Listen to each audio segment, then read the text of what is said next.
Lundi 18 septembre 2023 et c'est évidemment le jour du démarrage de la rentrée scolaire 2023-2024. Le ministre des Enseignements secondaires, techniques et de la formation professionnelle, Kouaro Yves Chabi, a délivré un message à l'endroit des élèves, des parents d'élèves et des acteurs éducatifs. Vous aurez la quintessence de son message dans ce journal. L'opposition béninoise est contre toute intervention militaire au Niger. Elle a fait savoir au cours d'un grand meeting samedi organisé par les démocrates. C'est à suivre dans cette édition. Et puis, au siège de l'ONU, s'est ouvert ce matin même le sommet sur les ODD.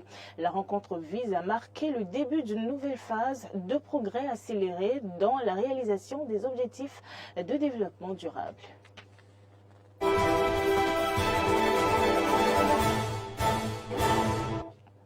Bonjour, Madame, Monsieur. Merci d'avoir pris le rendez-vous de l'information sur EDEN TV.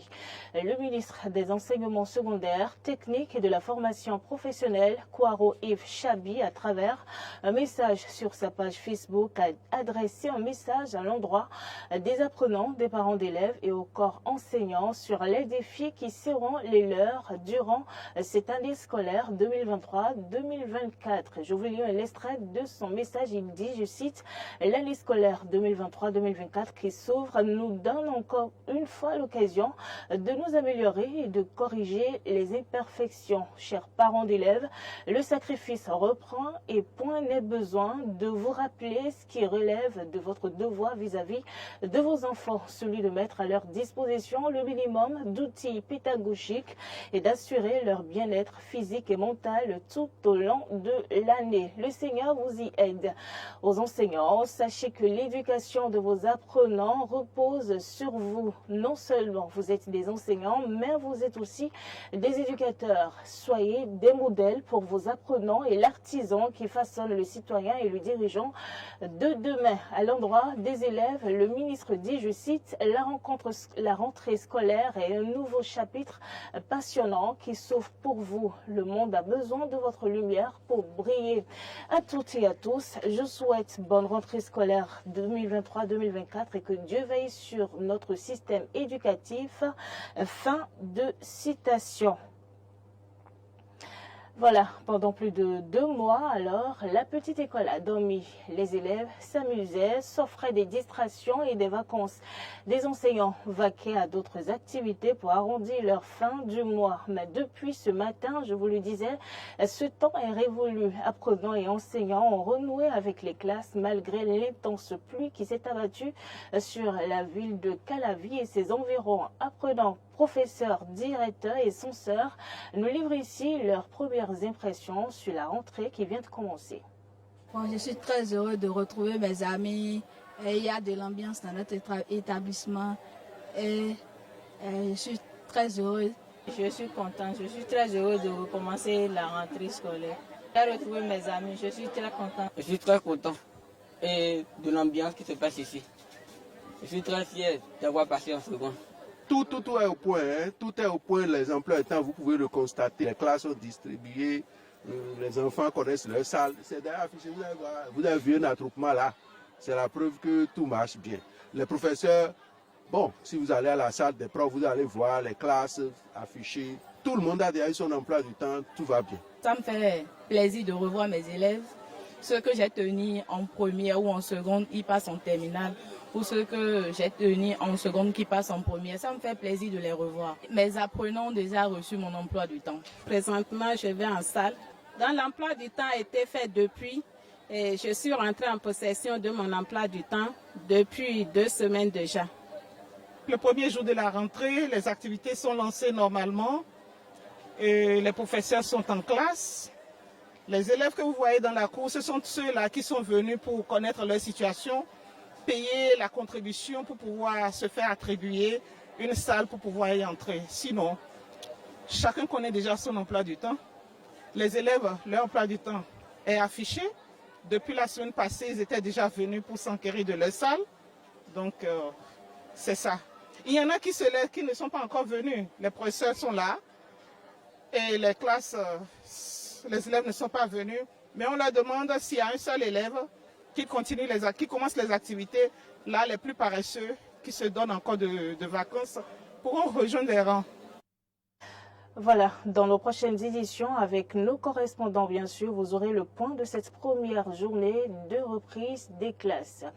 Dimanche, dans l'émission Entretien du dimanche, Fred Rouenou, membre du bureau politique, le bloc républicain, était l'invité de Donkla Mabalo. Le dernier congrès extraordinaire du bloc républicain, la crise au Niger et la rentrée scolaire sont entre autres les sujets abordés au cours de ce rendez-vous télévisuel. Je vous invite à suivre le résumé que nous propose Mauril Anoagua. Désigné membre du bureau politique national au dernier congrès du bloc républicain, pour Fred Rouenou, le parti gagne énormément en ouvrant le bureau politique aux jeunes et aux femmes. Nous pensons que nous gagnons un supplément d'inspiration et d'intelligence au sein de notre famille politique en ouvrant aujourd'hui ce bureau politique à plusieurs personnes. Notre pays, en fait, c'est un melting pot d'intelligence, de sensibilité dont il faut tenir compte. Je pense que vous deviez être content et l'opinion publique doit être contente d'avoir un parti qui ouvre son bureau politique à une large représentativité de toutes les sensibilités qui peuvent exister. Je vous ai dit que le but, c'est de se réinventer pour mieux se rassembler. Vous devez vous rassembler en tenant compte de toutes les sensibilités. Et nous sommes des républicains. Cela veut dire que quoi? Que nos premiers militants, en fait, sont tous les citoyens du Bénin. Tous ceux qui se reconnaissent dans la République. C'est à eux que nous nous adressons. Il n'était pas nécessaire de changer la tête du parti politique bloc républicain selon Fred Rouenou. Mais pourquoi changer des gens qui ont des qualités et qui nous ont permis d'avancer?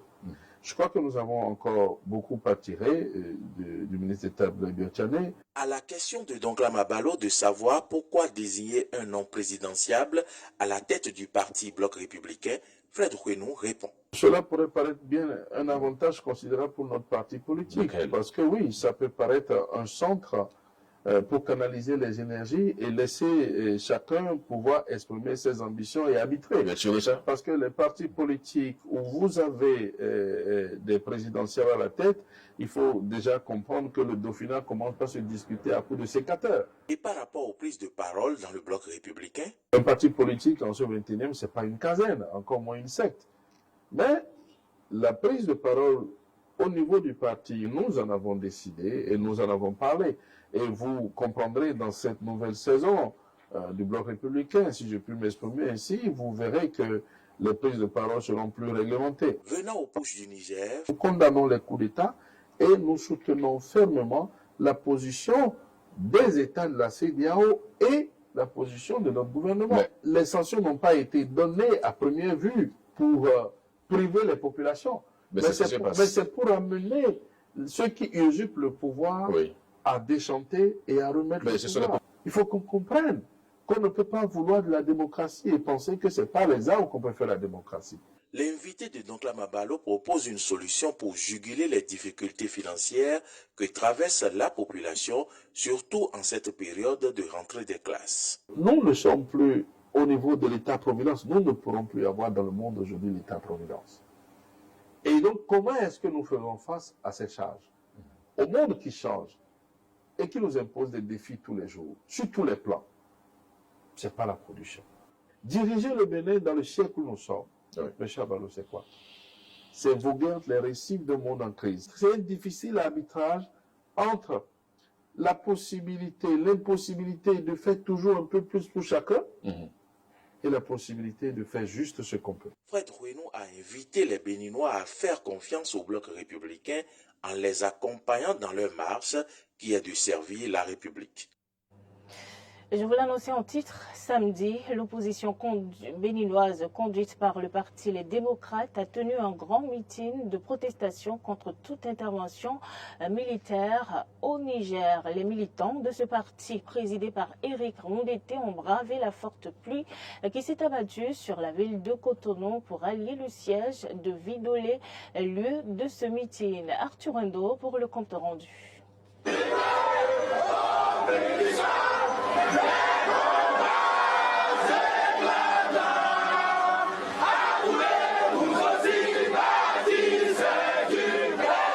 Le mot d'ordre est resté le même entre les dirigeants du parti Les Démocrates, les députés et les militants. Le Bénin ne peut et ne doit sous aucun prétexte piloter l'invasion du Niger, un pays frère, ami, un partenaire et un allié. Éric Onleté et sa troupe invitent au dialogue. Le parti Les Démocrates invite les autorités béninoises à prôner le dialogue, à adopter une posture pacifique au sein de la CEDEAO et à faire de la diplomatie son principal instrument.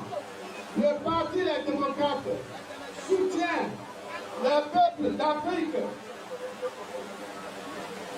qui aspirent à plus d'indépendance politique, économique, monétaire, sécuritaire et de défense. Mes chers frères, mes chers compatriotes, je vous supplie, je vous en supplie, dites à ceux qui nous gouvernent et qui se disent plus clairvoyants que nous tous depuis 2016 d'envisager d'autres moyens pour résoudre les différends. Cet engagement personnel du Parti Les Démocrates est salué par un autre parti de l'opposition, le Front Souverain. Ici aussi, le message est le même. Le Front Souverain est à vos côtés aujourd'hui. Premièrement, pour vous féliciter d'avoir pris l'initiative de ce rassemblement. Applaudissez très fort l'initiative.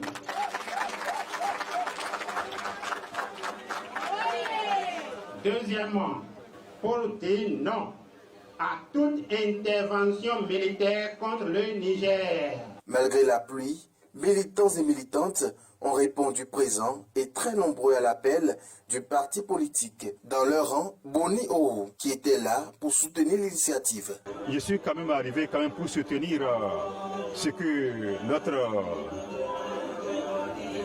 notre patron a dit, puisque Yahi Boni, il est quelqu'un très simple et quelqu'un humble et quelqu'un qui veut le rassemblement de tout le monde. Et il ne veut pas la guerre. Donc je suis venu pour soutenir quand même cette marche-là. Moi qui suis ici, moi je suis Bariba, mais je suis marié à une femme du Nord et une femme du Niger.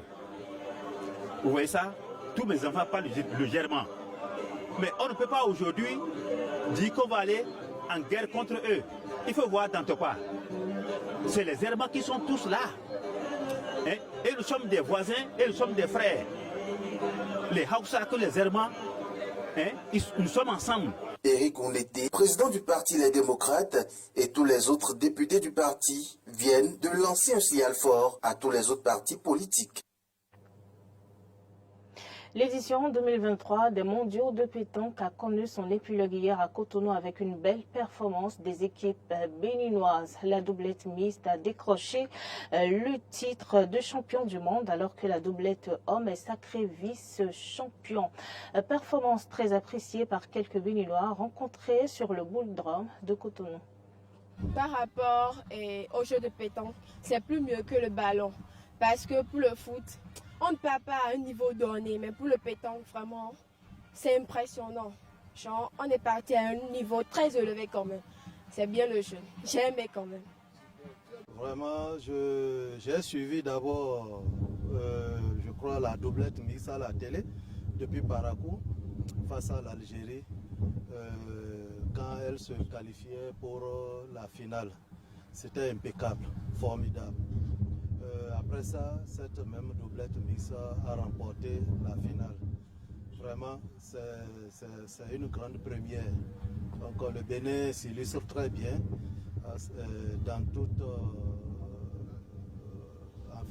dans toutes les équipes qu'elle présente. C'est une joie pour nous. Moi, je suis de passage et je suis en train de rentrer déjà à Parakou. Mais vous savez, on peut être petit et intelligent. Le Bénin vient de faire la démonstration que nous sommes un petit pays grand par son histoire et nous sommes en train de devenir une nation sportive. Ce qui n'était pas gagné il y a encore quelques années. Vous avez vu comment l'équipe du Bénin vient d'écraser l'équipe française avec la satisfaction. Regardez la grande joie des populations. Le maire de Boko que je suis tout en joie avec, vous avez vu la délégation, la forte délégation boyconoise qui est venue soutenir nos boulistes. Allez le Bénin.